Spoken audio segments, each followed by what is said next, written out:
You know that sinking feeling you get when you look up and see a water stain on your ceiling? Yeah, every homeowner dreads that. And your first thought is always the same thing. It's gotta be the roof. So what's the first thing you blame? It's the shingles, right? I mean, that's what most people think, and it makes sense. But, here's the thing that might surprise you. For most of us here in South Jersey, the real problem isn't the shingles at all. Nope, it's actually something called flashing.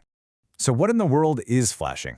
Well, think of it as the metal pieces that protect all the joints and odd angles on your roof.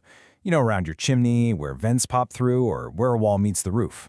The best way to picture it is kind of like a custom-fit raincoat for all those tricky spots that shingles just can't cover by themselves. But just like any raincoat, it's not going to last forever. Over time, a few things happen.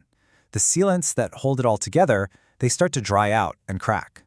The metal itself actually expands and contracts when it gets hot or cold, and that can make it shift around. And then, of course, you get rust and corrosion. It's just a totally natural aging process. And you know our weather here in South Jersey. It's all over the place. We go from those crazy hot summers to freezing cold winters, and that whole cycle really just puts that aging process into overdrive. It's a tough job for those materials. Now, here's the most important part. You're almost never going to see this happening from your driveway. A small crack or a little shift in the flashing can be happening completely out of sight, right up there over your head. So what can you do? Honestly, a professional inspection is the only way to really know what's going on with your roof's most important defense.